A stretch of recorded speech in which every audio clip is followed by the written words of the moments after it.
Čuješ mi nešto, dao si mi riječ? I održao sam. Ne zezaj, hoću još danas da vidim Valtera. Onda gledaj Lapčina, vidiš ga.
Siniša, šta to radiš?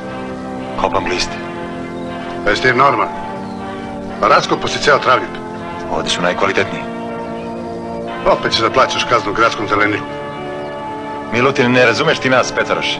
Ne razumem, pa šta? Nema smisla praviš uzbunu u Zoru. Misliš će narod da kopaš neke rovove, da je ratno stanje? Uvijek ti se nacrtam kad si ljut.